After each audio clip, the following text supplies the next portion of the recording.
लोकसभा चुनाव से पूर्व प्रधानमंत्री नरेंद्र मोदी ने हजारों लोगों के बीच खुले मंच से अपने तीसरे कार्यकाल का ऐलान कर दिया है।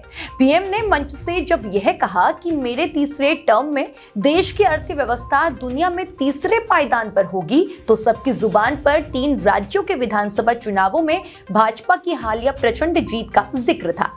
सियासी जानकार पीएम के इस गजब के आत्मविश्वास की एकमात्र प्रमुख वजह 3 राज्यों के चुनाव में भाजपा को मिली जीत बता रहे थे। यूपी के बाद देश की सियासत में राजस्थान, मध्य प्रदेश और छत्तीसगढ़ को हिंदी पट्टी में सबसे बड़ा फैक्टर माना जाता है। प्रधानमंत्री नरेंद्र मोदी ने विधानसभा चुनाव के नतीजे आने से पहले तक जो पूर्वानुमान लगाए जा रहे थे, उनसे भाजपा की पेशानी पर भी बल थे।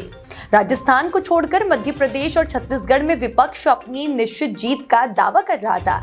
इन दावों के बीच नतीजा भाजपा के हक में आया। लोकसभा चुनाव से पूर्व 3 राज्यों में भाजपा की इस जीत ने पार्टी के शीर्ष नेतृत्व से लेकर आम कार्यकर्ता तक को आत्मविश्वास से भर दिया।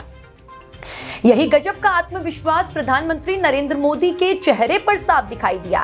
उन्होंने जिस भरोसे के साथ अपने नेतृत्व में देश की अर्थव्यवस्था को दुनिया में शिखर की ओर ले जाने का इरादा बताया है, उससे जाहिर होता है कि वह फिर प्रधानमंत्री की कुर्सी पर विराजमान होने जा रहे हैं। सियासी जानकारों का मानना है कि पीएम मोदी का यह इरादा अनायास नहीं है। दरअसल जिन कल्याणकारी और विकास नीतियों और विजन पर केंद्र सरकार काम कर रही है, उसने स्थिर सरकार के प्रति विश्वास जताया। प्रधानमंत्री ने अपने भाषण में राजनीतिक स्थिरता का प्रमुख तौर से जिक्र किया। इसके लिए उन्होंने विधानसभा चुनाव के हालिया नतीजों का उदाहरण दिया है।